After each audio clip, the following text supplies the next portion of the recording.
A single father was tricked into a blind date with a wheelchair-bound woman who seemed opportunistic, but what she said left him in tears.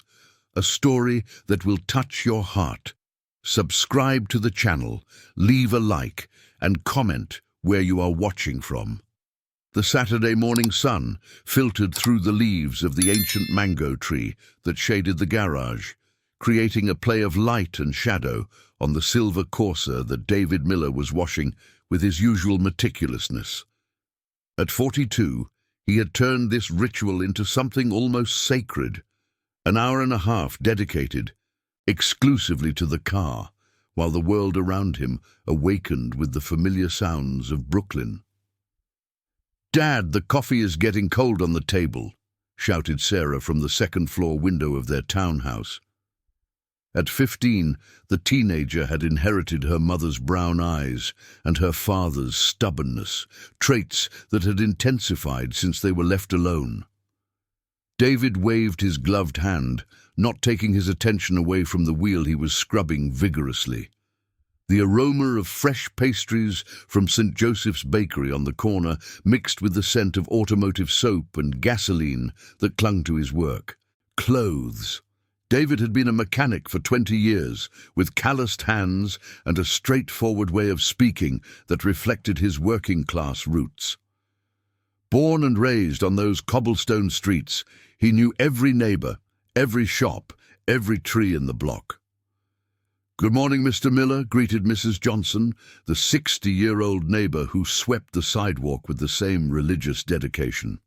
"What a shine on that car. Looks brand new." "Good morning, Mrs. Johnson. It's all about taking care of it, right?" he replied, forcing a smile that didn't reach his eyes.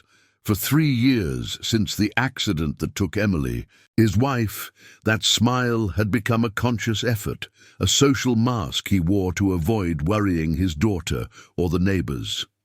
David dipped the sponge into the bucket of water, watching the soap bubbles slowly dissolve. Each movement was calculated, part of a routine that had become his emotional anchor. Mondays, Tuesdays, and Wednesdays at Mr. Antonio's auto shop. Thursdays, Walmart on Radial East with Sarah. Fridays, pizza and a movie at home. Saturdays, washing the car and cleaning the house. Sundays, 9 a.m. Mass at St. Patrick's Cathedral and lunch with his mother-in-law. The structure was comforting, predictable, safe. There was no room for surprises, disappointments, or abandonment. There was no room to repeat the devastating pain of waking up on a regular Thursday morning and receiving a phone call from the hospital saying that his life had ended at an intersection on 5th Avenue. "Dad, seriously, the coffee is going to be undrinkable if you don't come up now," insisted Sarah, now leaning over the windowsill, her hair tousled from sleep and wearing a faded T-shirt from her favorite soccer team. "I'll be right there, Princess, just 5 more minutes." But it wasn't just 5 minutes. David knew he was procrastinating the moment of entering the house, of sitting at the kitchen table where Emily's place still remained eternally empty. 3 years later, he still couldn't remove the third chair or change the arrangement of the dishes. It was as if, by keeping everything exactly the same, she could return at any moment, complaining about the cold coffee and asking about weekend plans. His cell phone rang in the pocket of his shorts. It was Jessica, his sister-in-law, Emily's sister. David sighed deeply before answering, already imagining the reason for the call.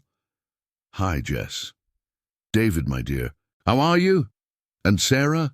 "We're fine, Jess, same old." He recognized that syrupy tone from his sister-in-law. It was the prelude to yet another attempt to help him move on. "Look, I didn't want to bother you on your sacred car-washing Saturday," Jessica began, with that forced laugh she used when she was about to insist on something he didn't want to hear. "But the parish's summer festival is tonight, and I was thinking—" "No, Jess." The response came automatically, even before she finished her sentence. "You don't even know what I was going to say." "I do. You want to set me up with someone. I've told you 1,000 times I'm not interested. David, my love, you're 42. Emily wouldn't want you locked up at home for the rest of your life. Sarah needs a female figure, Sarah has you. She has Grandma Emily. She has her aunts. She doesn't need anyone else." David tightened his grip around the sponge, letting the water drip between his fingers. "And I don't either." "Listen here, you stubborn man." Jessica's voice grew firmer. "You think you're protecting both of you, but you're just hiding from the world. Life goes on, David. Emily would be upset to see you like this." The name of his wife, pronounced so casually, always hit him like a punch in the stomach. David closed his eyes, remembering their last conversation on the morning of that damned day. Emily complaining that he never wanted to go out, that they were isolating themselves too much, that they needed to meet new people. "Not today, Jess. Maybe another day." "Don't give me maybe another day. I've already told Margaret that you would show up. She's a retired teacher, very polite, lost her husband too. You two will have a lot in common." "Margaret," David frowned, "you already set up a meeting without asking me."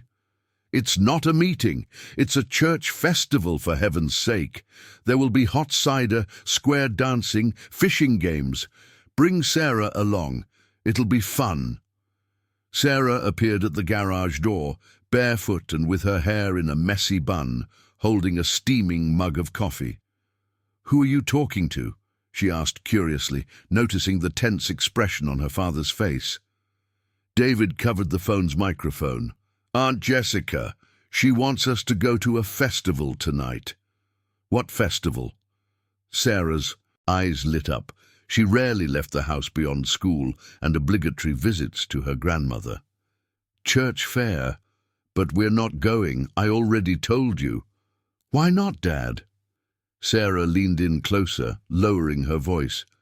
"It's been a while since we had some fun. It's always just homework, homework."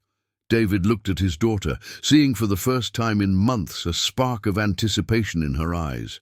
Since the accident, she had become too serious for her age, taking on domestic and emotional responsibilities that shouldn't have been hers. Maybe Jessica was right about at least one thing. Sarah deserved to have fun. "David, are you still there?" Jessica shouted from the phone. He sighed, alternating his gaze between his hopeful daughter and the impeccably clean car, a symbol of his controlled and predictable routine. "What time does the fair start, Jess?" "At 7. I'll pick you up at 6:30. The joy in his sister-in-law's voice was palpable. "You won't regret it, David. I promise." As he hung up the phone, David couldn't decide if he felt relief or panic. 3 years ago, his biggest concern was protecting himself and his daughter from any possibility of new pain.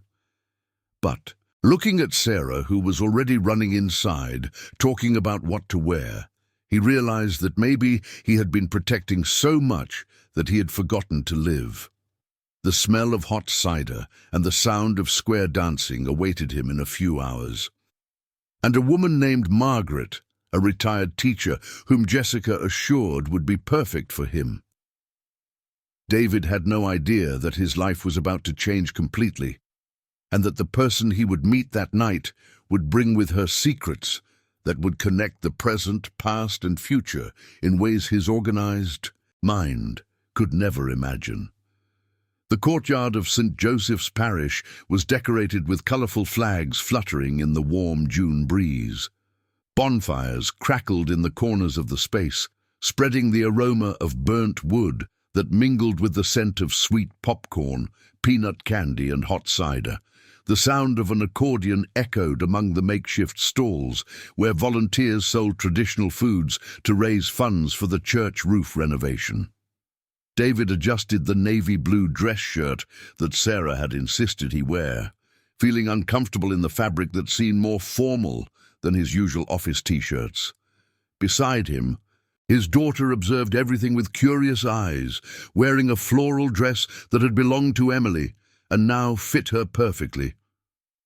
"Relax, Dad. You're tenser than a guitar string," Sarah whispered, disguising a smile as she approached a stall selling homemade sweets. I'm not tense. I just don't like crowds, David murmured, shoving his hands into his pants pockets and scanning for Jessica. His sister-in-law had disappeared as soon as they arrived, claiming she was going to get soda, but David suspected she was setting the stage for the meeting with Margaret. He imagined an older woman with grey hair, glasses, a wool cardigan, and conversations about plants or cake recipes. Not that there was anything wrong with that, but his mind was already crafting polite excuses to shorten any interaction. "David, over here!" Jessica's voice cut through the air, coming from the direction of the hot cider stall. He took a deep breath, held Sarah's hand, and headed that way, mentally preparing courteous phrases. But as he rounded a family competing in a fishing game, he stopped abruptly. Next to Jessica was a woman in a wheelchair. She appeared to be about 35, with curly brown hair tied back, in a low ponytail, wearing an aqua blouse that accentuated her expressive eyes. Her delicate hands held a steaming mug of hot cider, and she was animatedly chatting with his sister-in-law, gesturing naturally and spontaneously. "Margaret, this is my brother-in-law David, and this is Sarah," Jessica announced with a smile that tried to mask her embarrassment.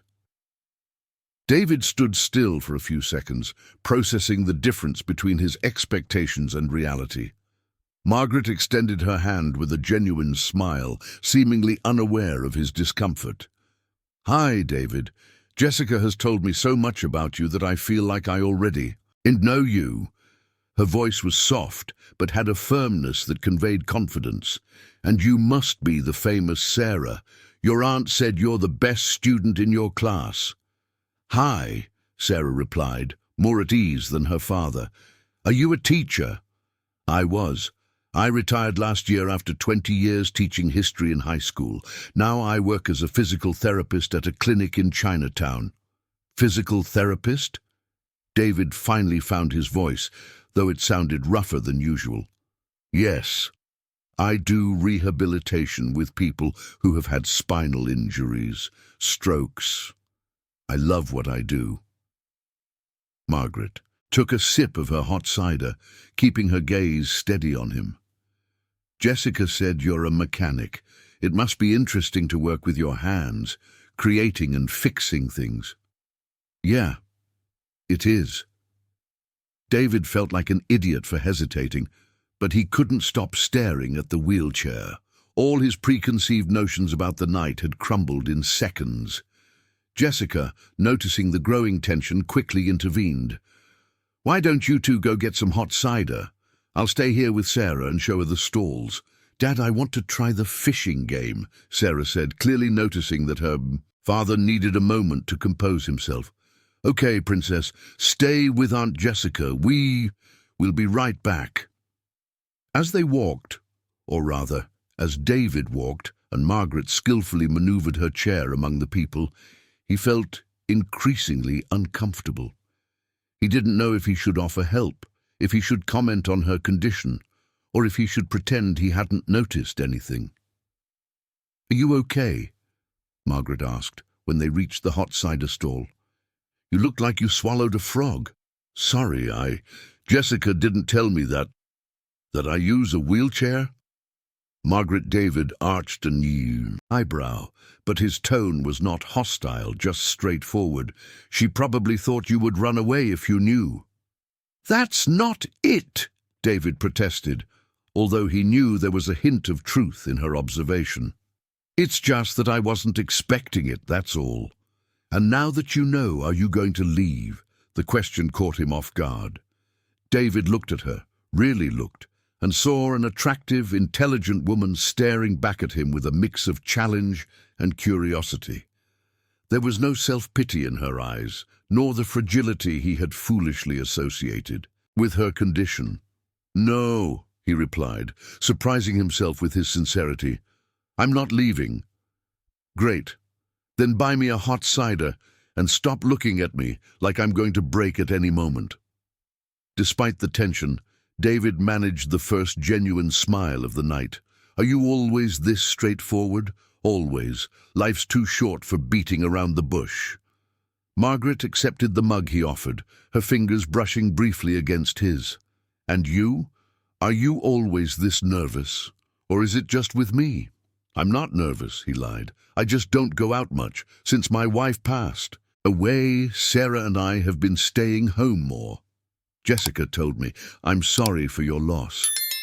Her voice softened, with no traces of pity, just genuine understanding. It must be hard raising a teenager alone. She's a good girl. She never gives me trouble. David took a sip of the hot cider, feeling the warm liquid burn his throat. And you? Do you have kids? No, I've never been married, never had kids. My life has always been too complicated for serious relationships. Complicated how? Margaret hesitated for a moment, swirling the mug in her hands.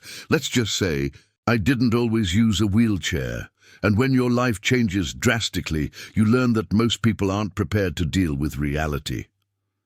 You were born, David began to ask, but stopped himself, realizing the question could be invasive.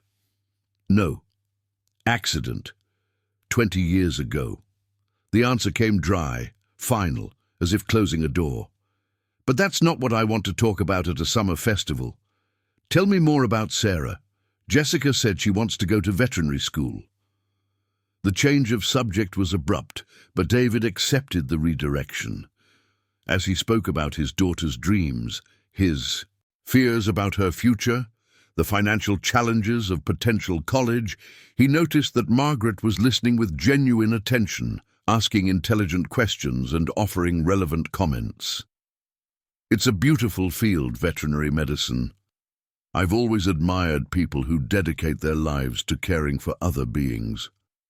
Margaret watched Sarah, who was laughing loudly as she tried to catch a plastic fish in the fishing game. She's lucky to have a dad who supports her dreams. I do what I can. Emily always said that. David stopped abruptly, realizing he had mentioned his late wife again. You can talk about her with me, you know. I'm not going to melt. Margaret took another sip of the hot cider, keeping her gaze on his face. I imagine she was a special woman to have raised such a sweet daughter and married someone so dedicated. She was. She was a teacher, too, of English. She loved books, music. David's voice softened involuntarily. She always said I worked too much, that we needed to go out more, meet new people. Sounds like she was right. She was. About a lot of things. David looked around, observing families having fun, children running between the stalls, couples, square dancing to the sound of the accordion. But after she left, we withdrew from the world. It was easier that way. Safer, you mean? The observation hit him like a well-aimed arrow. Yeah, safer. I understand. I also hid from the world for a while. Margaret finished her hot cider and placed the empty mug on the stall counter. But I found that life happens even when we're not paying attention. And sometimes, when we least expect it, it introduces us to people worth knowing. In that moment, with the sound of square dancing in the background and the smell of hot cider in the air, David realized he had spent the last half hour talking naturally with a woman, without thinking of Emily, without feeling guilty, without wanting to escape to the safety of his controlled routine. And that scared him as much as it attracted him. 3 weeks had passed since the summer festival, and David found himself thinking about Margaret with a frequency that troubled him. During his shifts at the garage, while changing the oil in a Volkswagen or adjusting the brakes on a van, his mind would drift back to their conversation, to her. Straightforward way of speaking, to the eyes that seemed to see through unspoken words. Jessica had managed to get her phone number, just so you two can set up a coffee date, nothing serious. But David still hadn't called. Every morning, after having coffee and taking Sarah to school, he would look at the crumpled paper stuck to the fridge, with the digits written in his sister-in-law's impeccable handwriting, but he always found an excuse to postpone. Dad, how long are you going to stare at that phone? Sarah asked one Saturday afternoon while doing homework at the kitchen table. "If you want to call Margaret, just do it. If not, throw that paper away." "It's not that simple, Princess." "Why not? You had a good conversation at the festival. I saw it. She seemed nice." David poured himself another cup of coffee, avoiding his daughter's perceptive gaze. "It's complicated." "Complicated how? Because she uses a wheelchair?" The direct question made him turn abruptly. "Of course not. What do you think of me?" "Then why don't you call?" Sarah closed her notebook and stared at him with her arms crossed, a posture that painfully reminded him of Emily when she was determined to get the truth out of him. "Because—" David hesitated, searching for words to explain fears he didn't fully understand himself. "Because I don't know if I'm ready to meet new people. It's different." "Different? How?" "When I was young and single. Now I have you, I have responsibilities, I have—" He paused, realizing he was getting tangled up. "Fear," Sarah completed with the cruel wisdom of 15. "You're afraid of liking her and it going wrong." Before David could respond, the phone rang. It was Jessica. "David, my dear, how are you? Listen, I was talking to Margaret yesterday, and she mentioned that you two haven't spoken since the party. Jess, Don't give me excuses. The woman is interested. You liked her. What's the problem?" Jessica's voice had that tone of impatience she used when she thought he was being too stubborn. "She suggested you meet at Central Park tomorrow morning. Nothing too formal, just a walk, a chat." David looked at Sarah, who was making encouraging gestures with her hands. "Okay, Jess. What time?" 10 in the morning at the Fifth Avenue entrance. And David, take it easy. She's a special woman." The following Sunday, David arrived at the park 15 minutes early, wearing a light blue polo shirt and the jeans that Sarah had approved after rejecting 3 options. He found Margaret already waiting near the entrance, wearing a yellow top that beautifully contrasted with her hair blowing in the wind. "On time. I like that," she said, smiling. "I thought you had given up on getting to know me better." "Sorry I didn't call earlier. I've been a bit busy." "Sure." Her tone was neutral, but David noticed a hint of disappointment in her eyes. "Well, since we're here, how about we explore the park?" They began walking along the paved paths, Margaret maneuvering her chair with ease, while David adjusted his pace beside her. The park was filled with families enjoying the sunny Sunday, children running, couples dating on benches, groups of friends having picnics on the grass. "Do you come here often?" David asked, trying to make conversation. "On Sundays when I can. I like watching the birds." Margaret pointed to a nearby tree where a mockingbird was singing cheerfully.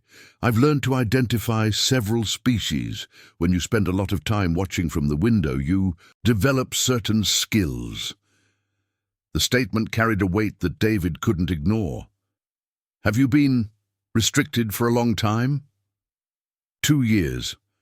After the accident, I had to relearn a lot of things. Walking, or rather moving around, working, living." Margaret stopped her chair near a lake where ducks were swimming peacefully. "But that's not what I want to talk about. Tell me more about your work. It must be satisfying to fix things, to make them work again." "It is. I've always liked understanding how things work, why they stop working, how to make them go back to normal." David sat on a nearby bench, putting himself at her level. "Emily always joked that I treated cars better than people." And was it true? Maybe. Cars are predictable. You touch the right part, they start working again. People are complicated. And you don't like complications. It wasn't a question. It was a statement. David felt exposed, as if she had read a manual about his personality. "I don't like surprises," he admitted. "I like to know what to expect, to have control over situations. It must have been hard to lose your wife then, the biggest bad surprise of your life." The observation hit him like a punch. David fell silent for a few minutes, watching a family feeding the ducks with pieces of bread. It was. Since then, Sarah and I have lived in a pretty structured routine. It's better this way. Better for whom? For both of us. Are you sure? Margaret turned her chair to face him. Or is it better for you who doesn't have to risk suffering again? The question irritated him. You don't know me well enough to make that kind of judgment. You're right, I don't know. Margaret didn't seem shaken by his harshness, but I know people who protect themselves so much from pain that they forget to live. I used to be one of them. And now? Do you live fully now? There was a cruel irony in the question, and David immediately regretted seeing the expression that crossed her face. More than before, yes. Margaret's voice turned cold.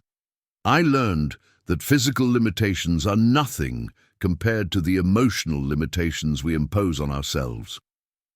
The silence that followed was heavy with tension. David realized he had been rude, but he didn't know how to apologize without sounding condescending. Margaret, for her part, was staring intently at the lake, her lips pressed into a thin line. Look, I didn't mean to, he started. You don't need to explain. I already understand what kind of person you are. Margaret began to maneuver her chair, preparing to leave. Thank you for the walk. It was enlightening. Margaret, wait. But she was already moving away, her chair gliding with precise and determined movements. David sat still on the bench, watching her disappear among the trees, feeling both relieved and regretful. When he got home, Sarah was watching TV in the living room. So, Dad, how was the date? It was okay. David flopped onto the sofa next to his daughter, avoiding her curious gaze. Just okay? What's with that face? What face? The face of someone who messed up. Sarah paused the TV and turned to him. What did you do? David sighed, running his hands through his hair. He told his daughter about the conversation, about how he felt pressured by Margaret's observations, about how he ended up being rude. Dad, you're an idiot, Sarah said bluntly. What? The woman was trying to get to know you better, making you think about your life, and you attacked her physical limitation. That's just ugly. It wasn't exactly like that. It was. You got defensive because she touched a sore spot and then you lashed out. Sarah shook her head, disappointed. Mom would be embarrassed by you. The comment hurt more than any scolding. David knew Sarah was right. He knew he had behaved like a cruel coward. But admitting that would mean admitting that Margaret was also right about his emotional limitations.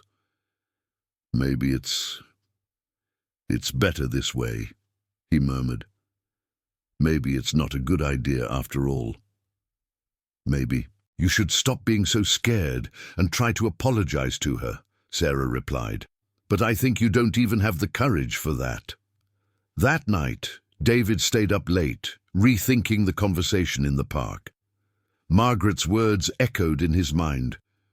Emotional limitations we impose on ourselves. He hated to admit it, but she was right. He had hidden behind the pain of loss, the responsibility of being a single father, the fear of new abandonments. But now it was too late. He had burned the bridge before even crossing it, or at least that's what he thought. 2 weeks passed in a heavy silence that hung over the house like a storm cloud. David dove deeper into his routine, working late at the shop and avoiding any conversation that might lead to the topic of Margaret. Sarah, on the other hand, oscillated between periods of eloquent silence and biting comments about her father's foolishness. Aunt Jessica called yesterday, Sarah announced one Thursday morning as they had breakfast. She said Margaret asked about you. David nearly choked on his toast. Asked what? If you were okay, if anything had happened. Sarah spread jelly on her toast with deliberately slow movements. Aunt Jessica felt awkward explaining that you're just a coward. Sarah, It's true, Dad. You hurt the woman and didn't even have the decency to apologize. The teenager looked at him with a firmness that increasingly reminded him of Emily. You know what I think? I think you liked her, really liked her, and that scared you. David stood up abruptly, grabbing the car keys. Come on, you're going to be late for school. Not changing the subject isn't going to let you escape this conversation forever, Sarah murmured, but she grabbed her backpack and followed him. The drive to school was tense and silent. When they stopped in front of St. Francis School, Sarah didn't immediately get out of the car. Dad, can I ask you a serious question? Of course, Princess. Do you think Mum would want you to be alone forever? The question caught him off guard. David stared at the flow of students entering the school, trying to find words that wouldn't hurt either him or his daughter. I don't know, Sarah, it's complicated. It's not complicated. It's simple. She turned in her seat to face him. Mum loved you, right? Whoever loves wants the person to be happy. She would want you to find someone nice, who would take care of you, who would make you smile again. Do you miss that, seeing me smile? I do. Sarah's voice became small, vulnerable. I miss the dad who sang in the shower, who danced with Mom in the kitchen, who laughed at his own bad jokes. This serious and grumpy dad is a drag. David felt a tightening in his chest. He hadn't realized how his sadness was affecting Sarah, how she too had lost not only her mother, but the joyful version of her father. I'm sorry, Princess, I didn't mean to. Then do something. Sarah opened the car door, but before getting out she added, Margaret seemed nice, and from the way you got nervous just hearing her name, I bet you thought so too. That afternoon, David was finishing up a clutch replacement when his phone rang. It was a number he didn't recognize. Hello? David, it's Margaret. His heart raced. Hi. Hi, Margaret. Look, I know our last meeting didn't end well, but I need to ask you a favor. A favor? It's about Sarah. Jessica told me she wants to be a veterinarian, and it turns out my niece, Amanda, is in her final year of the program at NYU. I thought maybe they could talk, so Sarah could get a real idea of what to expect. David fell silent, processing the information. Margaret was calling after everything that happened, not to talk about them, but to help Sarah. David, are you there? I am. It's very kind of you. I'm sure Sarah would love to talk to your niece. Great. Amanda suggested that you come over to my place on Saturday afternoon. She can show some books. Talk about internships, those things. If you want, of course. Of course I want. Sarah will be excited. Perfect. Can you jot down the address?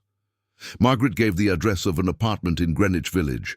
When he hung up, David stared at the phone, trying to decipher the confusing feelings the call had stirred. She had been polite, but distant, helpful, yet impersonal, as if she were just an acquaintance doing a favor, not someone with whom he had shared intimate conversations.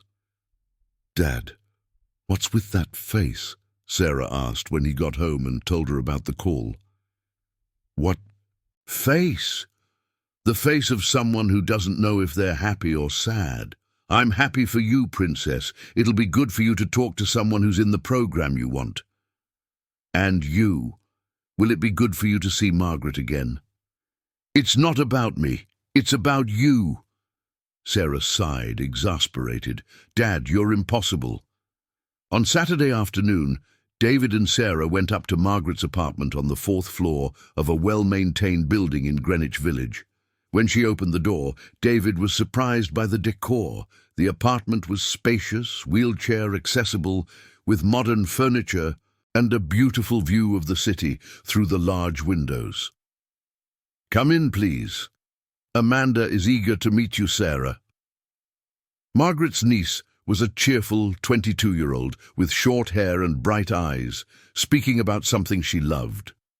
She led Sarah to the bedroom, where she had spread out books, handouts, and photos from internships at veterinary clinics. David stayed in the living room with Margaret, feeling uncomfortable with the silence that settled between them. "Thank you for this," he finally said. "It means a lot to imagine. It's hard to choose a profession without knowing the reality of it." Margaret served herself some coffee from a thermos on the table. "Would you like some?" "Please." She prepared a cup and handed it to him. When David leaned in to take it, he noticed several framed photographs on the shelf behind the sofa. One caught his attention: a young Margaret, standing and smiling next to a woman who looked familiar. "May I ask," he began, pointing to the photo. "That was my best friend in high school, Emily Johnson." Margaret's voice turned soft, nostalgic. "We lost touch after graduation, but I kept this photo from when we turned 18. David's blood ran cold. "Emily Johnson?" "Yes, why?" Margaret followed his gaze to the photograph and paled. "Don't tell me that. Emily Johnson Miller. That was my married name." The silence that followed was deafening. Margaret stood frozen, holding the cup of coffee with trembling hands, while David tried to process the impossible coincidence. "Your wife was my best friend," Margaret whispered, more to herself than to him. "Emily. My Emily." "You knew each other?" David's voice came out hoarse, heavy with emotion. "We were inseparable in high school. We lost touch when she went to college. I stayed working." Margaret placed the cup on the table with trembling hands. "How did she die?"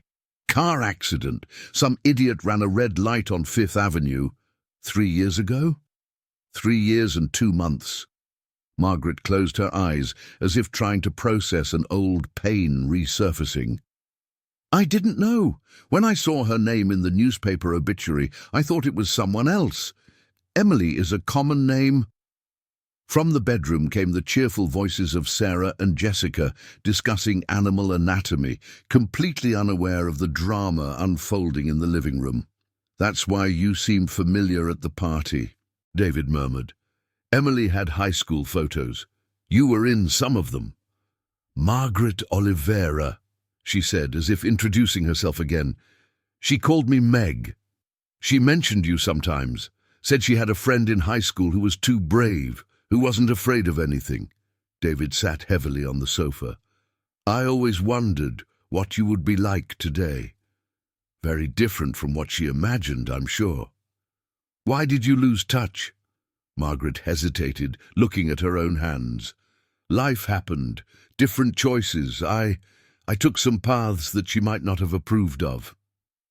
Before David could ask more, Sarah appeared in the room, radiant with excitement. "Dad, Jessica told me about the internship at the zoo. It's amazing, and she said I can shadow a consultation at the clinic where she works." "That's great, sweetheart." David tried to mask his disturbance, but Sarah quickly noticed something was off. "What is it? You both look strange." "Nothing, honey," Margaret said quickly. "Your dad and I were just talking about things from the past." But Sarah wasn't convinced.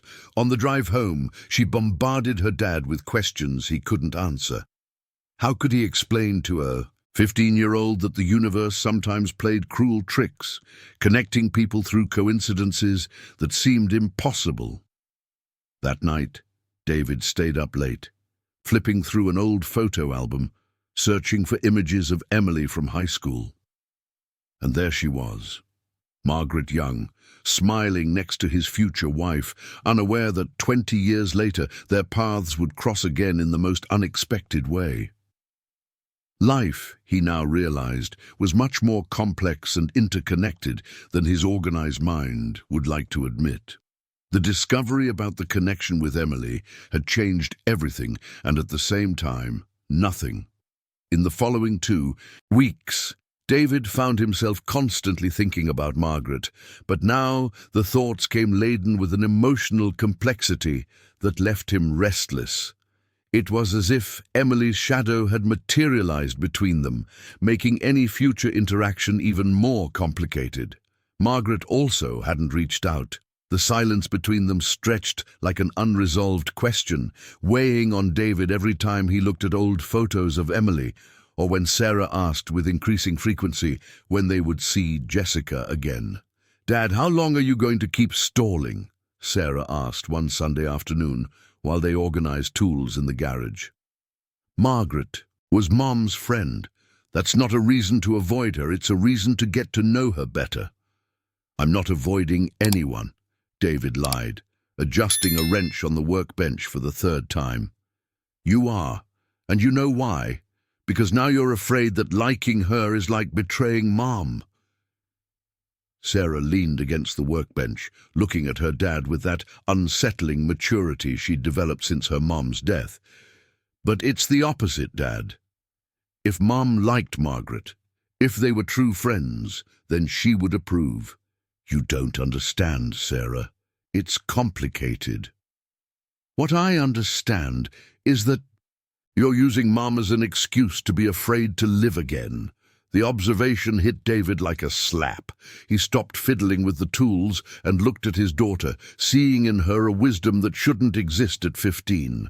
"Since when did you get so smart?" "Since I had to grow up fast to take care of a stubborn dad." Sarah smiled, but there was sadness in her eyes. "Dad, I'm scared too. Scared that you'll meet someone and that person won't like me. Scared that everything will change. Scared of forgetting Mom, but I'm even more scared of seeing you sad forever." David felt his chest tighten. He approached his daughter and hugged her, realizing how much she had grown in those 3 years of shared mourning. "You would never be forgotten, sweetheart, no matter what happens in my life." "I know, but you need to know that about Mom too." That afternoon, David made a decision he had been postponing for weeks. He picked up the phone and dialed Margaret's number. She answered on the third ring, her voice cautious. "Margaret, it's David." "Hi, David." A pause. "How are you?" "I'm good. Listen, I was thinking, would you like to have dinner with me tomorrow? Just the two of us. I think we need to talk about all of this." Another pause, longer this time. "About Emily, you mean?" "About Emily, about us. About what happened in the park." David took a deep breath. "About what I should have said that day and didn't. You want to apologize." "I do, but not just that.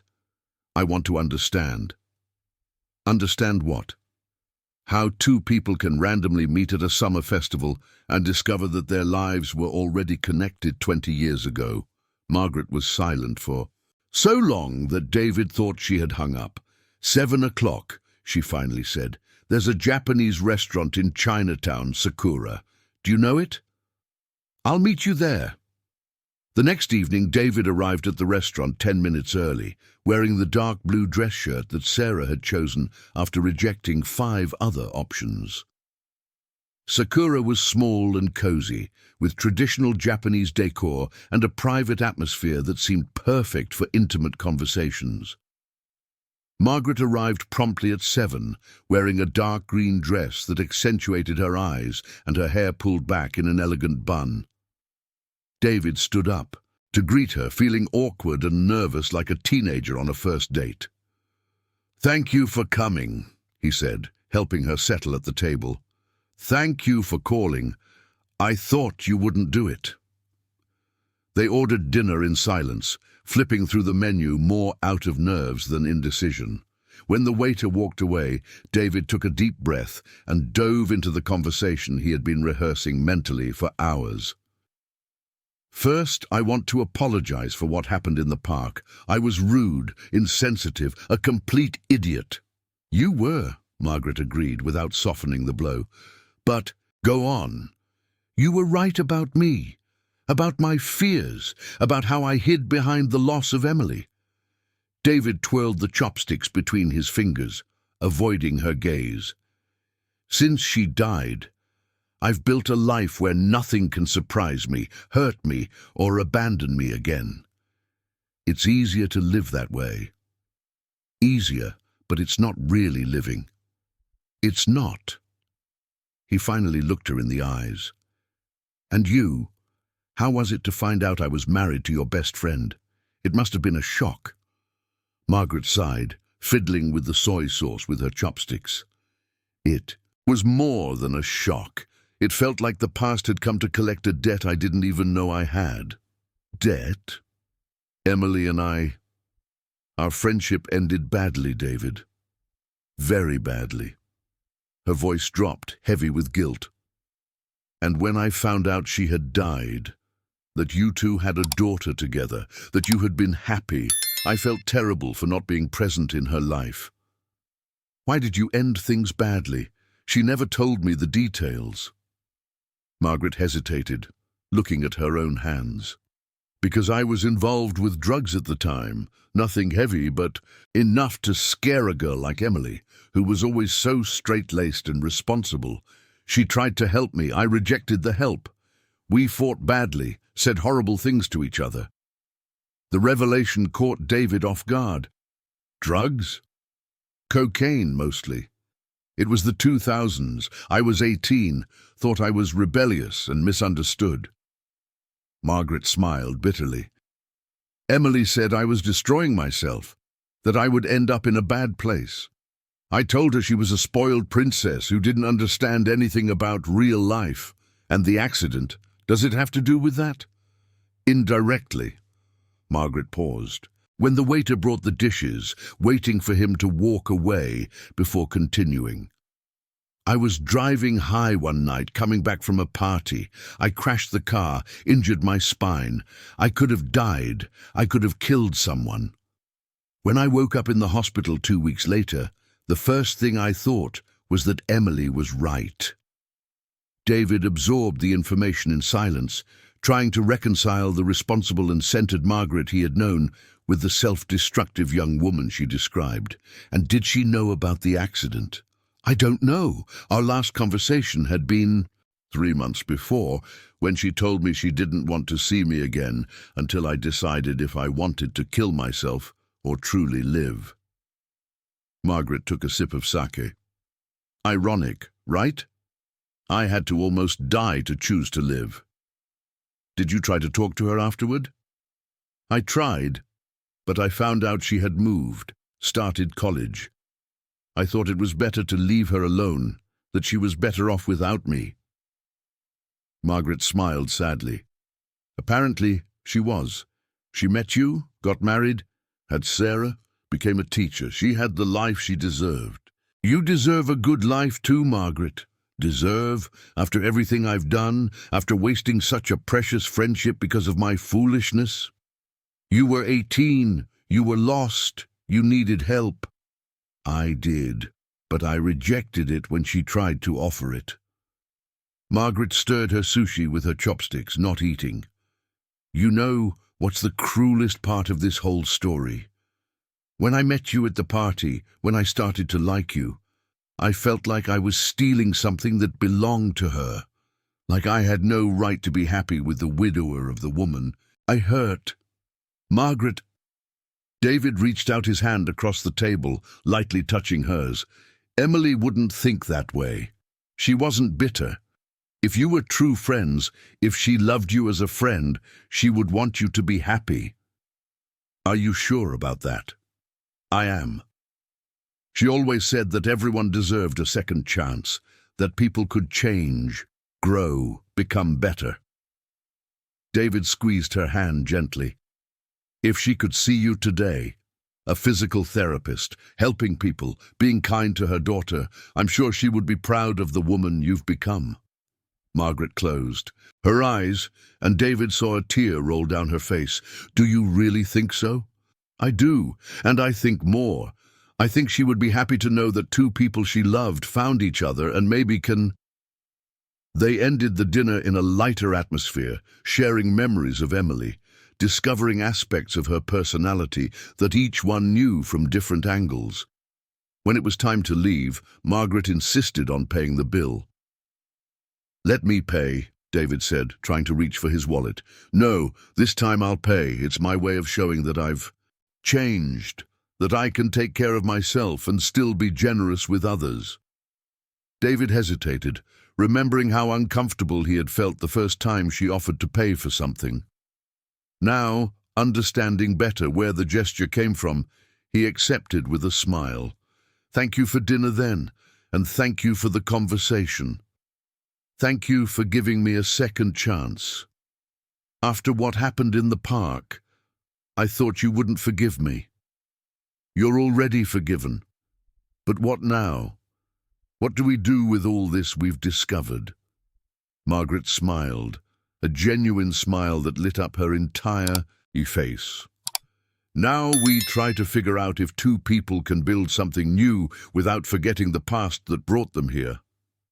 David felt a strange sensation in his chest, as if a door closed for 3 years was slowly opening. It was both frightening and comforting at the same time. "I would like to try that." "Me too." October arrived with an unusual warmth for the season, and with it, a routine that David never imagined possible. For a month and a half, since the dinner at the Japanese restaurant, he and Margaret had been meeting regularly, sometimes for a quick coffee during her lunch at the clinic, other times for walks in the park with Sarah, or simply for long conversations in the late afternoon. On this particular Saturday, they had planned a different outing, to visit the House of Independence, where an exhibition about the history of São Paulo was taking place. Sarah had gone to spend the day at Grandma Emily's house, leaving David alone with Margaret for the first time in weeks. "I never imagined you liked history," David commented, as they observed a model of the city in the 19th century. "Emily influenced me. She loved museums, saying it was important to know the past, to understand the present." Margaret stopped in front of an old photograph of Bresser Street, not far from where David lived. "Funny how places remain, but people pass." "Do you still think about her a lot?" "Every day, but now it's different." Margaret turned to him, with that smile that had become familiar. Before it was guilt, remorse. Now it's a good longing, gratitude for what we had, for what she taught me. They continued the visit, talking about the transformations of the city, about how their own lives had changed over the years. When they left the museum, the late afternoon sun gilded the trees in the park, creating a cozy atmosphere that invited slow walks. "Can I ask you something?" David said as they walked along a shaded path. "Of course. How do you manage to be so independent, financially, I mean? Physical therapy pays well, but you have a beautiful apartment, an adapted car. You always insist on paying for things." Margaret was silent for a few seconds, pushing the wheels of her chair with slower movements. "That's a fair question. Actually, I have a somewhat different financial situation." "Different how?" "When I had the accident, the driver of the other car was drunk, rich, son of a businessman. Those kinds of things. His family made an out-of-court settlement to avoid scandal." Margaret stopped her chair near a bench where David sat down. "I received a substantial compensation, enough to support myself comfortably and still have some left over." David processed the information, trying not to show the discomfort he felt. "How much? I mean, if it's not too personal." $2.5 million. Invested well, it yields enough for me to live without worrying about money." The figure caught him completely off guard. David earned well as a mechanic, managed to support his family with dignity, but $2.5 million was an amount he couldn't even fully comprehend. "Does that bother you?" Margaret asked, noticing his expression. "No, it's not that, it's a lot of money." "It is, and for a long time I felt guilty about it, as if I were profiting from my own tragedy." Margaret looked at her own hands. "But my therapist helped me understand that the money was a way to hold accountable those who caused the harm, not a reward for my injury." "And what do you do with With all that, I live. I work because I love what I do, not because I need to. I help people when I can, and sometimes—" She hesitated, as if deciding whether to continue. "Sometimes I use it to do things that might compensate in some way for the mistakes of my past." "What kind of things?" "I pay for the treatment of a lady who has Alzheimer's, Mrs. Johnson. She has no family, no money for a decent nursing home." Margaret smiled softly. "I also contribute to a rehabilitation center on the East Side, people who went through what I went through, but without the same financial luck." David felt small and petty for questioning where her money came from. Here was a woman who had turned a personal tragedy into an opportunity to help others, while he spent his days complaining about the difficulties of life. "I'm sorry for asking that. It wasn't my place." "It was.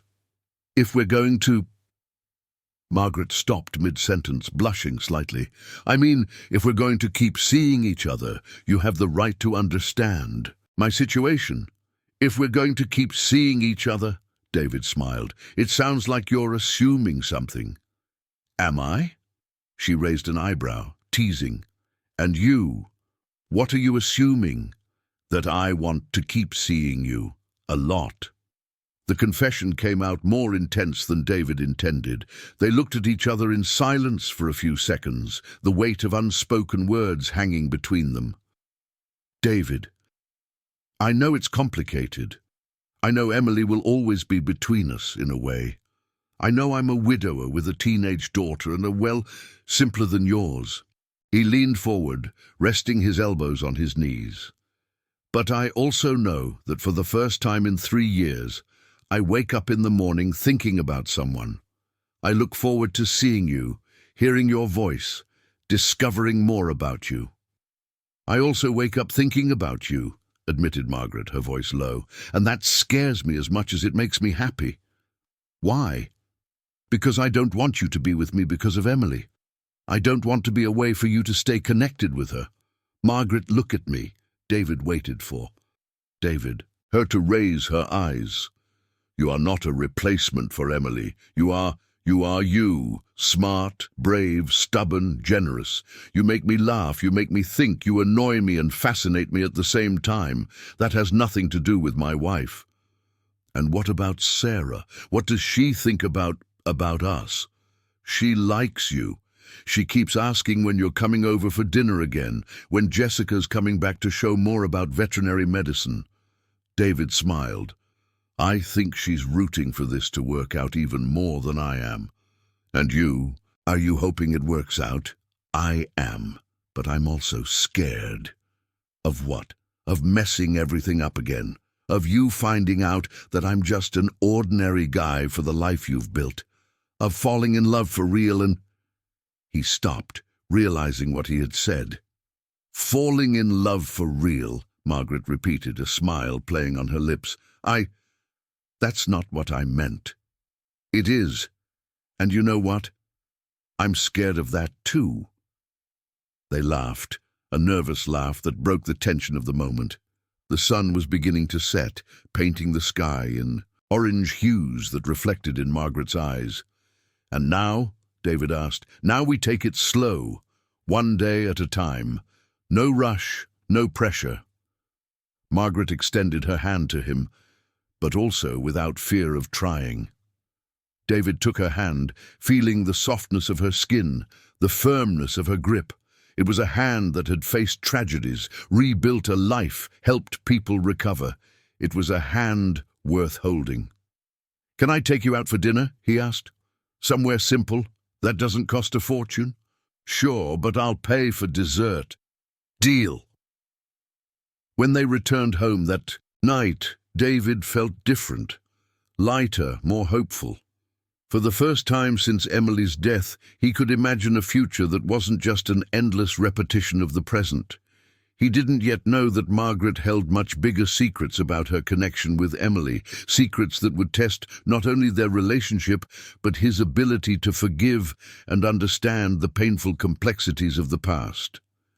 For now, it was enough to feel that at 42, he was discovering that it was possible to start over without erasing what had come before. December arrived with the suffocating heat that turned New York City into an urban pressure cooker.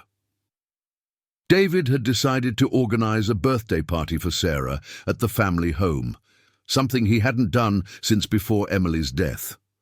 The idea had come from the teenager herself, who was turning 16 and wanted to celebrate with some school friends, family, and especially with Margaret and Jessica. "Are you sure you want to do this at home?" David asked for the third time that morning while hanging colourful streamers in the backyard. "We could rent a hall, have it at a barbecue place." "Dad, stop being neurotic," Sarah shouted from the kitchen, where she was preparing chocolate truffles with Jessica's help. "It's my party. I want it here at home, with the people I like." The backyard was unrecognizable. David had mowed the lawn, trimmed the tree, set up makeshift tables with sawhorses and boards borrowed from the neighbors.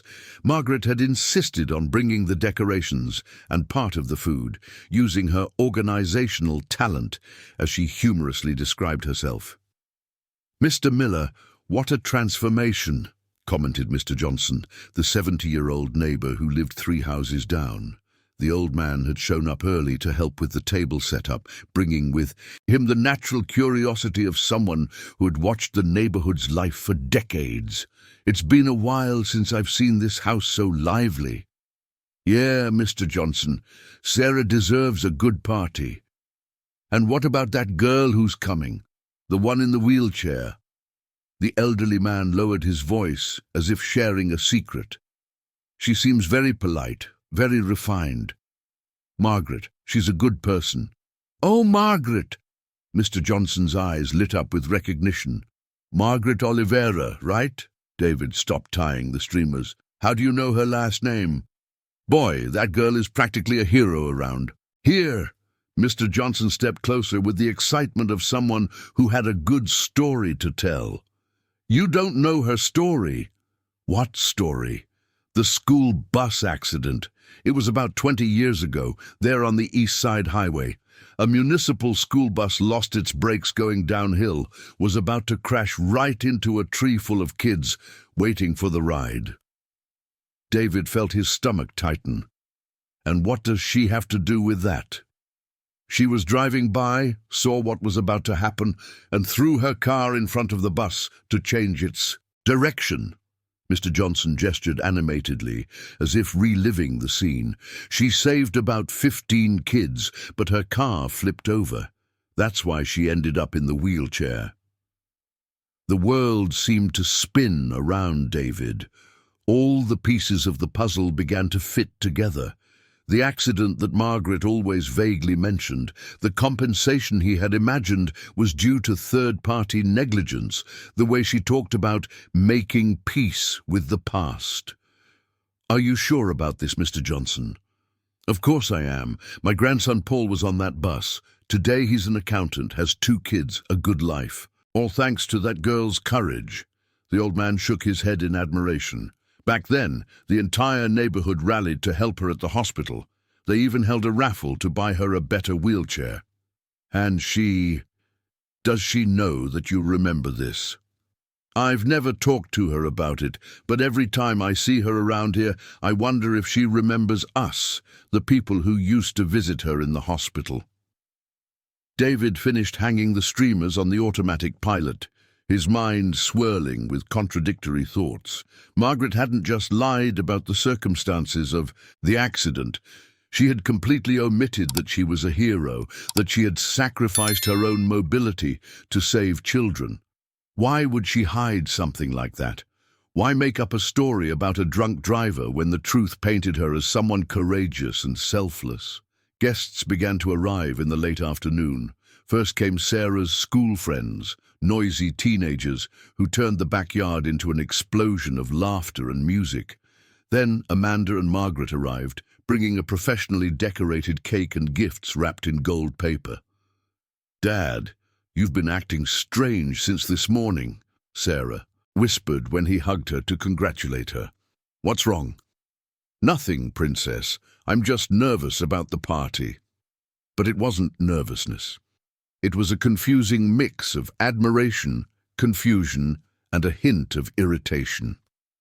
Throughout the party, David watched Margaret interacting naturally with all the guests, chatting with Sarah's friends, helping Jessica in the kitchen, laughing at Mr. Johnson's jokes, who, curiously, didn't mention anything about the accident. It was during the moment of singing Happy Birthday that the situation became complicated. Mr. Johnson, perhaps influenced by the 2 glasses of beer he had consumed, decided to make an impromptu speech. "I want to take this opportunity, now that we are all gathered, to say something," he announced, tapping his fork on his glass to get attention. "Sarah, you are a lucky girl to have such special people in your life. Your dad is a hard-working and honest man, and this lady here," he pointed to Margaret, who looked visibly uncomfortable, "is a true hero." "Mr. Johnson," Margaret tried to interrupt, but the elderly man continued enthusiastically. "No, let me speak. This woman saved the lives of 15 children 20 years ago. She threw her own car in front of an out-of-control bus to protect the children." His voice became emotional. "My grandson Paul was on that bus. If it weren't for her, I wouldn't have met my great-grandchildren." The silence that followed was awkward. The teenagers stopped talking. Jessica left the soda in the middle of the table, and Amanda looked back and forth between her aunt and David. Margaret was pale, her trembling hands gripping the napkin. "Is it true, Margaret?" Sarah asked, her eyes shining with admiration. "Did you really do that?" Margaret glanced quickly at David, saw his expression, a mix of confusion and reproach, and took a deep breath. It was a long time ago. It's not something I like to talk about." "But why not?" insisted one of Sarah's friends. "That's incredible. You're like a superhero." "Because I don't feel like a hero," Margaret replied, her voice low. "I acted on instinct. Anyone would have done the same." "No, not anyone would have," Mr. Johnson said firmly. "Most people would have braked or swerved to protect themselves. You thought of the children first." David remained silent for the rest of the party, watching Margaret skillfully dodge more questions about the accident, changing the subject whenever someone tried to delve deeper into the topic. When the guests began to leave, he offered to help her carry things to the car. "We need to talk," he said when they were alone in the garage. "I know." Margaret placed the leftover cake in the trunk of the adapted car. "You're mad at me." "I'm not mad. I'm confused." David leaned against the wall, crossing his arms. "Why did you lie about the accident?" "I didn't lie. I just didn't tell everything. Margaret, you made up a story about a drunk driver, about a negligent settlement. You made me think you were a victim of an irresponsible idiot. Technically, I did receive a settlement. The city compensated me for the injury since it was a municipal bus." She avoided his gaze, organizing and reorganizing things in the trunk. "It's not about the money. It's about you hiding that you're a hero." "I'm not a hero!" Margaret's voice came out louder than usual, filled with frustration. "I'm someone who made a decision in a second and had to live with the consequences forever." "Consequences? You saved 15 children and destroyed my own life. I lost the ability to walk. I lost the chance to have the normal life I always dreamed of. I lost—" She stopped abruptly, as if she were about to say something she shouldn't. "Lost what, Margaret?" "Nothing. Forget it." "No. Speak. What else did you lose?" Margaret slammed the trunk shut harder than necessary and turned to face him. There were tears in her eyes, but also a fierce determination. "I lost my chance with Emily, okay? Is that what you wanted to hear?" The confession hit David like a bolt of lightning. "Your chance? What do you mean?" "We were more than friends, David. Much more. And on the day of the accident, I was going to meet her to apologize for our fight, to tell her I had stopped using drugs, that I wanted to try again." Tears were now flowing freely down her face. When I woke up in the hospital, I knew it was too late. She had met someone else, had moved on, and I could no longer offer her the life she deserved. David's world crumbled and rebuilt itself in an instant. Everything made sense now. The excessive guilt over the end of their friendship, the way Margaret spoke about Emily, the reluctance to get close to him. Someone else. Was it me? It was you. They stood in silence in the dimly lit garage, the weight of the revelation hanging between them like a storm about to break. David was trying to process the information. The woman who was falling in love had loved his late wife. The accident that changed Margaret's life had happened at the exact moment she was trying to win back Emily. Fate had played the cruelest of coincidences on them. The house fell into absolute silence. After all the guests left, David collected glasses and plates scattered around the yard with mechanical movements, his mind still processing the bombshell that Margaret had dropped in the garage. Sarah, exhausted from the party and unaware of the drama that had unfolded, fell asleep shortly after midnight, leaving her father alone with thoughts racing in his head. Margaret had loved Emily, not just as a friend, but romantically. The accident that left her in a wheelchair happened when she was trying to win back her wife, and now, 20 years later, fate had placed the three, or two, since Emily was no longer there, in an impossible situation. During the night, David walked through the house like a ghost, stopping in front of the photos of Emily scattered around the living room. Did she feel something for her friend beyond friendship? Were there clues he had never noticed? Emily had always been reserved about her romantic past before him, mentioning only a few high school boyfriends. Nothing serious. The next morning, Sunday, David was having coffee when the phone rang. It was Margaret. "Can we talk?" Her voice sounded tired, as if she too had spent the night awake. "Of course. Do you want to come here?" "I'd prefer if you came here. There are some things I need to show you." An hour later, David rang the bell at Margaret's apartment. She opened the door, wearing a simple t-shirt and a washed face, without makeup, looking younger and more vulnerable than usual. "Thank you for coming," she said, leading him to the living room. "I know you must have 1,000 questions in your head." "A few," David admitted, sitting on the couch. "But the main one is, why didn't you tell me this before?" "Because I was afraid of your reaction, afraid you would think I was getting close to you for the wrong reasons." Margaret went to a shelf and took out an old shoebox. "And because some things are too hard to explain with just words." She placed the box on the coffee table and opened it. Inside were letters, photographs, newspaper clippings, and some small objects that David couldn't identify at first glance. "These are letters I wrote to Emily over the years but never sent," Margaret explained, picking up a bundle of yellowed envelopes. "I started writing after the accident when I found out she had married you. You wrote letters to my wife for 20 years. Not every week, but yes. Whenever I missed her, whenever something important happened in my life, whenever I saw something she would have liked." Margaret opened one of the letters and showed it to him. "Look at this one. I wrote it when I graduated from physical therapy." David read silently. "Emily, today I graduated from physical therapy. Would you be proud?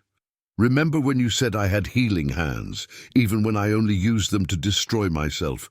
Maybe you always knew what I would take years to discover. I hope you are happy with your husband. I hope he loves you as you deserve to be loved."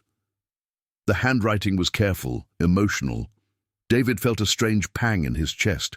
It wasn't exactly jealousy, but something close to it.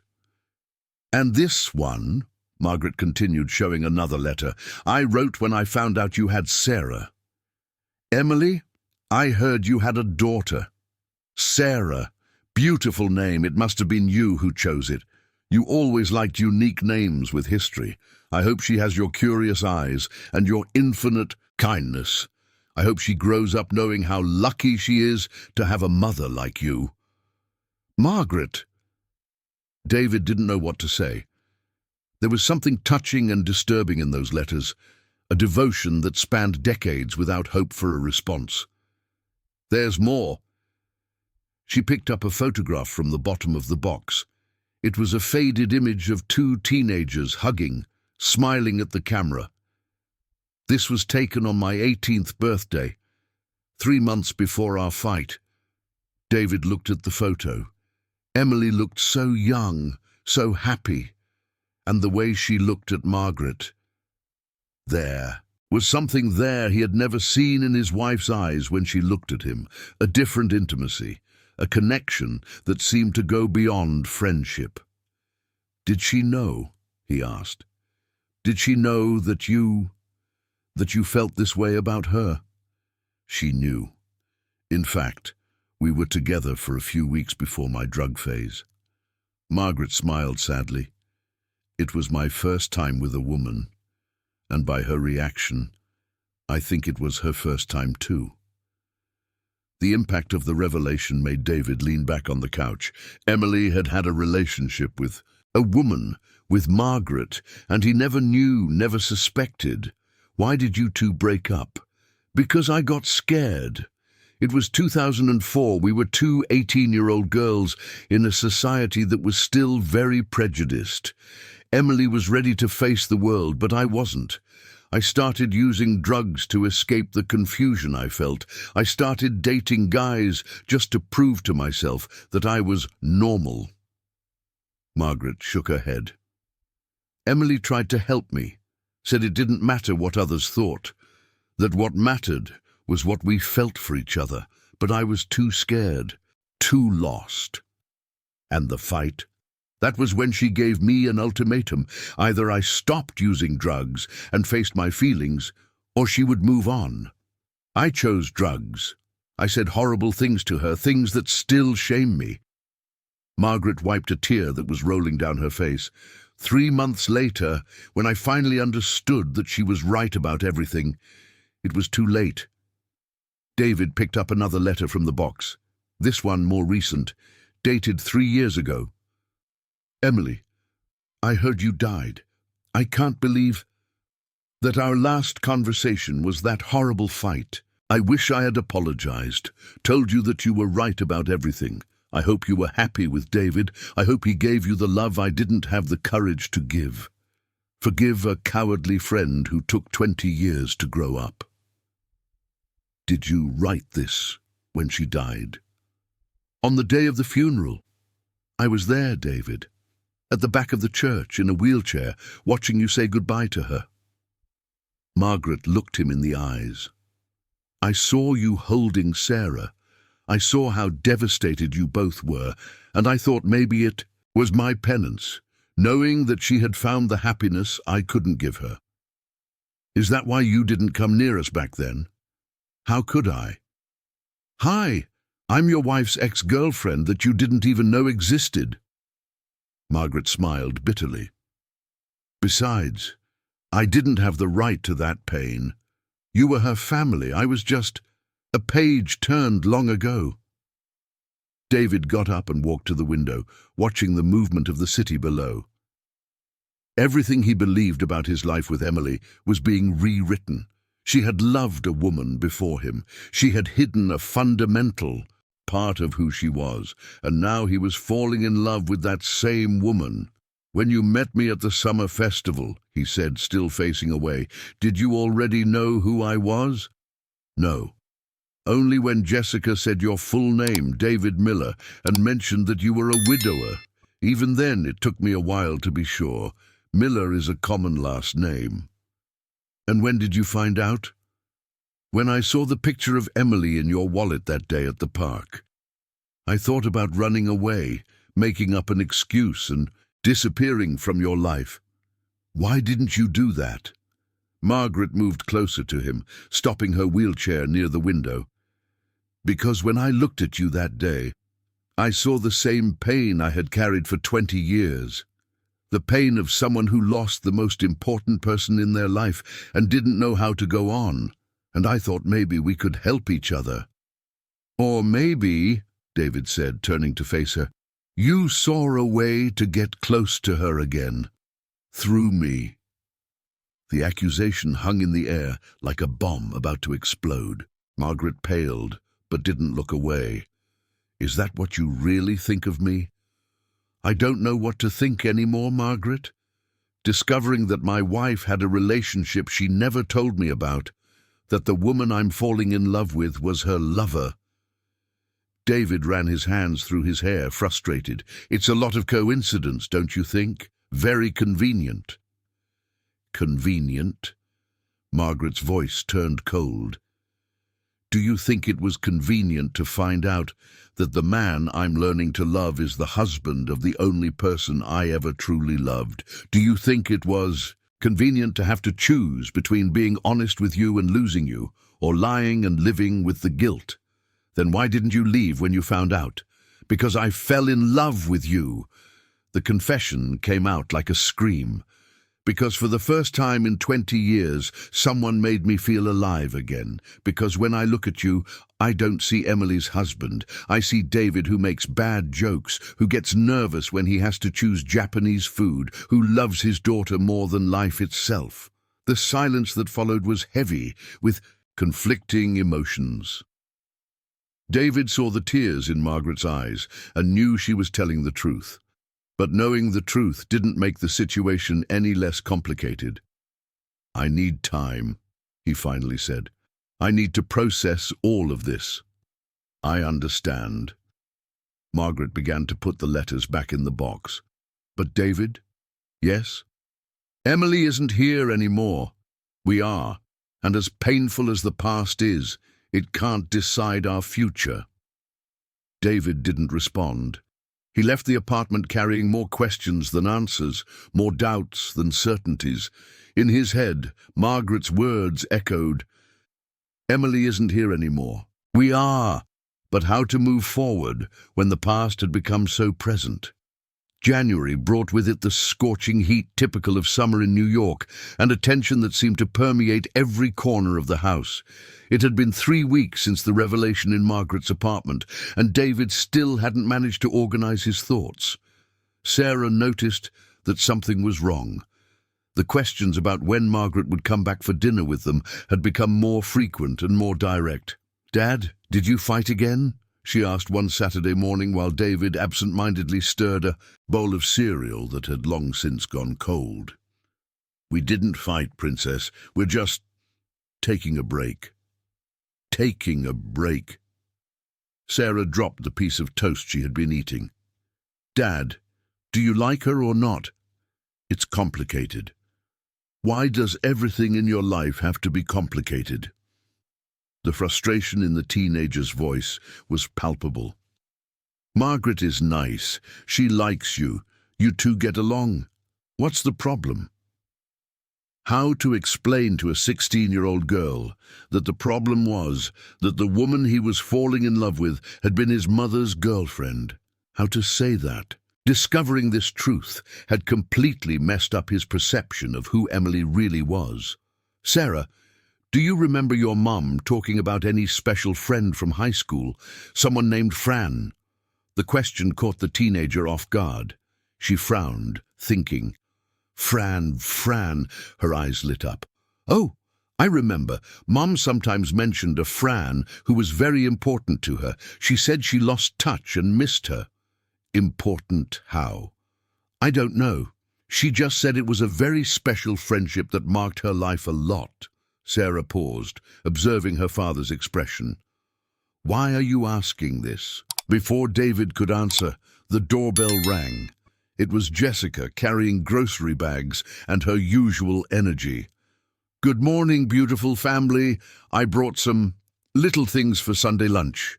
She stopped at the kitchen entrance, noticing the tension in the air.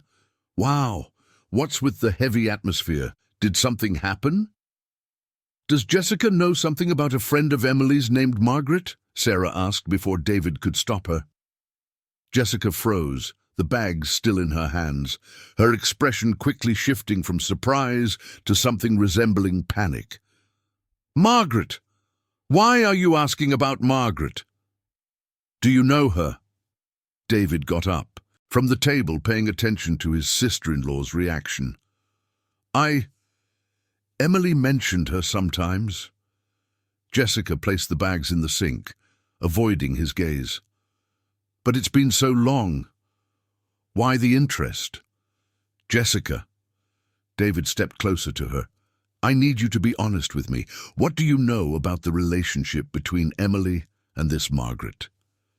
Jessica sighed deeply, as if carrying a weight for a long time. Sarah, dear, could you go to the supermarket and buy some soda? I completely forgot. Aunt Jessica, I just had breakfast.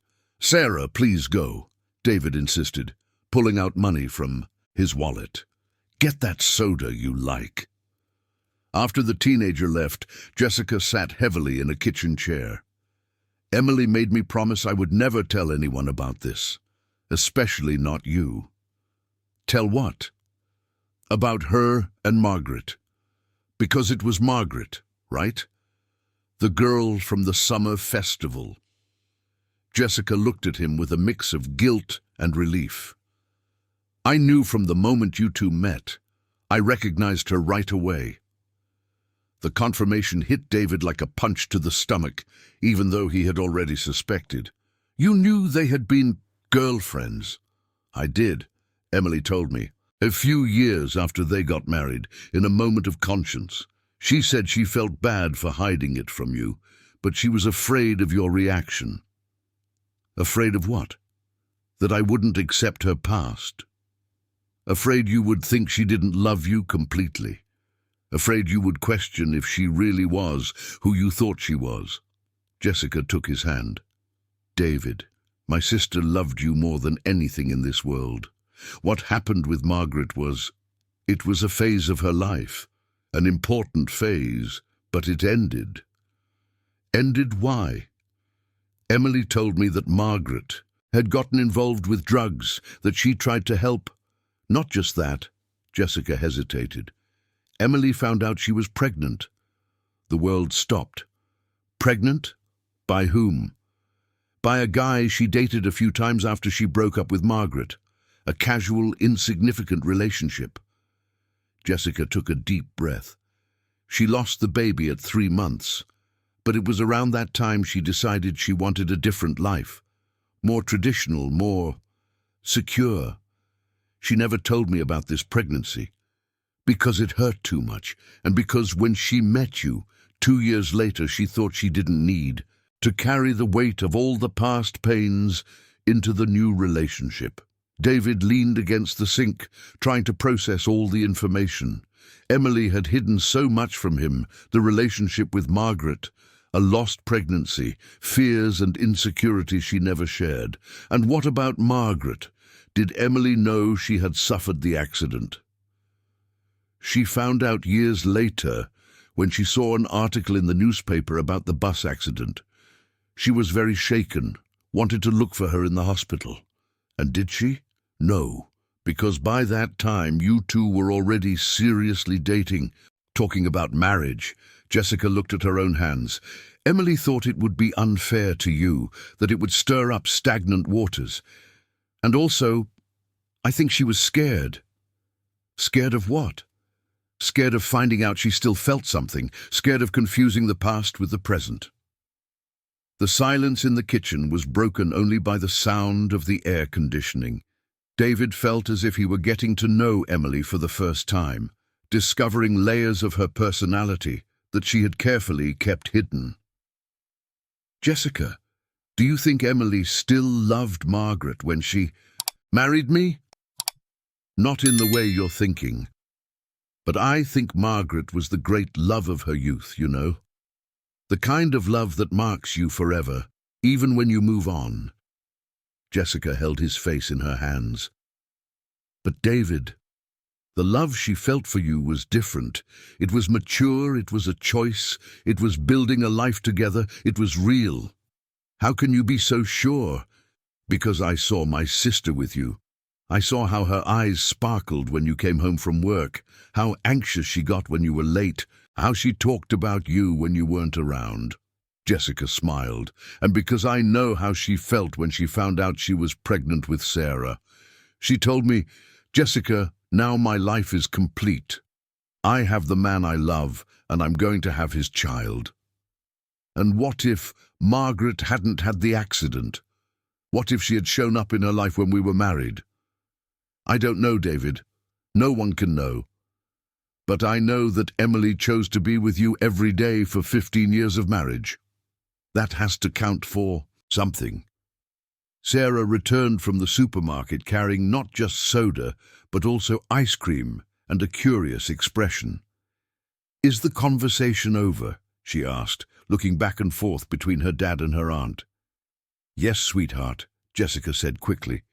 "Your dad just wanted to understand a few things about Mum's past." "And did he?" Sarah directed the question to her father. "Some things," David admitted. "Others became even more confusing." That night, after Jessica left and Sarah went upstairs, David sat on the living room sofa, looking at the photos of Emily scattered around the house. In each image, he tried to find clues about what she had hidden from him, signs of a past more complex than he had imagined. He picked up the phone several times to call Margaret, but always hesitated before dialing. What would he say? How could he reconcile the love he felt for her with the discovery that Emily had consciously chosen to hide fundamental parts of herself? More importantly, how could he know if what he felt for Margaret was real, or just an echo of the unresolved feelings that Emily had left behind? The night dragged on without answers, only with the growing certainty that some truths, once discovered, changed everything irreversibly. February arrived with torrential rains that transformed Brooklyn into an urban chaos. David had spent the last few weeks avoiding any contact with Margaret, diving into work as a way to escape the thoughts that tormented him. But life has a peculiar way of forcing confrontations that we try to avoid. The call came on a Friday afternoon while David was changing the oil of a Honda at the garage. "David, it's Jessica, Margaret's niece." "Hi, Jessica, how are you?" "Actually, not well." The young woman's voice sounded worried. "Margaret is at General Hospital. She had a complication related to her spinal injury. She is asking to speak with you." David's blood ran cold. "What happened?" "The doctor said it's a serious infection in the area of her old injury. It could be serious if not treated properly." Jessica hesitated. "She has no one else, David. Her parents passed away. She has no siblings. You and Sarah are the closest people she has now." David looked at his own grease-stained hands, at the garage around him, at the simple and controlled life he had built, and he realized that none of it mattered if Margaret was in danger. Which hospital? What room? An hour later, David walked through the sterile corridors of General Hospital, carrying a mix of anxiety and guilt that grew with each step. Sarah had insisted on accompanying him, saying that if Margaret is sick, our place is by her side. They found Jessica in the waiting room on the 5th floor, with red eyes from crying. "How is she?" Sarah asked, hugging the young woman. "Stable, but still with a high fever. The infection was caused by a pressure ulcer that developed without her noticing." Jessica wiped her eyes. "The doctors say she has been neglecting basic care for a few weeks, as if she didn't care about herself." Guilt hit David like a blow. He knew that Margaret was meticulous about the medical care her condition required. If she was neglecting herself, it was because something was deeply troubling her. "Can I see her?" he asked. "Room 517. "But David—" Jessica held his arm. "She's a bit sedated because of the pain. And there's something you need to know before you go in." "What?" "She has a box of letters in the room. Letters that Emily wrote to her over the years." The world seemed to spin. "What do you mean?" "Letters that Emily sent her after the accident. Apparently they kept in touch through correspondence for years, without you knowing." David leaned against the wall, feeling his legs weaken. "That's impossible. Emily never—" "The letters are there, David. Margaret asked me to give them to you, if anything happened to her." Room 517 was bathed in a soft twilight. Margaret was sleeping, connected to IVs and monitors, looking smaller and more fragile than David had ever seen her. On the bedside table, a small wooden box waited like a bomb about to explode. "Margaret," he called softly, approaching the bed. She opened her eyes slowly, taking a few seconds to focus on him. "David, you came." "Of course I did. How are you feeling?" "Like someone who is paying for their own mistakes." Her voice was hoarse, but her gaze remained clear. "The letters. Jessica told you about the letters." "She did." David looked at the box. "Emily wrote to you?" "She did. For 15 years, from shortly after my accident until a few days before she died." The words hit David like bullets. 15 years? She kept in touch with you throughout our marriage? "She did, but not in the way you're thinking." Margaret tried to sit up in bed, grimacing in pain. "Get the box. Read the letters. You deserve to know the whole truth." With trembling hands, David opened the box. Inside were dozens of letters organized chronologically from 2005 to 3 years ago. He picked up the first one, dated 6 months after Margaret's accident. "Margaret, I heard in the newspaper about what you did, about the children you saved. I am so proud of you, so proud of the brave woman you have become. I know we no longer have the right to be in each other's lives, but I can't help but write. I hope you recover well. I hope you find the peace you deserve." The handwriting was unmistakably Emily's. David felt his chest tighten as he recognized the script he had seen on grocery notes and agenda reminders for so many years. "Why did she write to you?" he asked. "Read more, you'll understand." David picked up a letter from a few years later. "Margaret, I got married. I know you will be happy. For me. David is a good man, hard-working. He makes me laugh. It's not the intense and confusing love we had, but it's a solid love that gives me security. I hope you also find someone who makes you happy. You deserve all the love in the world." And another from when Sarah was born. "Margaret, I had a daughter, Sarah. When I saw her for the first time, I thought of you, how you loved children, how you would be a wonderful mother. I know I can no longer be part of your life, but I wanted you to know that there is a part of me that will always remember you fondly." David read letter after letter, following Emily's life through words directed at the woman she had loved in her youth. They were not romantic letters. They were letters from a friend who genuinely cared, who followed from afar the recovery and life of someone who had been important. "She never forgot you," Margaret said softly, "but she also never tried to come back to you. She respected the life she had built with you. And you? Did you respond to the letters?" "A few times. Not many. I was afraid of disrupting her happiness." Margaret closed her eyes. "The last letter from her. You need to read the last letter." David searched through the box and found an envelope different from the others, thicker, with Emily's shaky handwriting, clearly written with difficulty. "Margaret, the doctor said I have little time. A cancer we discovered too late. I haven't been able to tell David yet. I'm scared to leave him alone, scared to leave Sarah without a mother. I know I don't have the right to ask this. I know we caused each other a lot of pain in the past, but I need to ask you a favor. If you ever find David after I'm gone, take care of him. He's stubborn, proud. He will try to do everything on his own. And Sarah, she will need a female figure in her life. I'm not asking you to replace me. I'm asking you to use all that capacity for love that I know exists in you to help 2 people who will be the most important in my life. If you can do that, if you can help them be happy again, maybe we can finally make peace with our past. I love you, Fran. I've always loved you, in different ways, at different times, but always sincerely. Thank you for being the first person to show me how love can be intense and transformative. Emily. David finished reading the letter with tears streaming down his face. The box fell from his hands, scattering the other letters across the floor of the room. She knew, he whispered. Emily knew she was going to die and asked you to take care of us. She did, but I only found out about the letter after her accident. It arrived in the mail 2 weeks after the funeral.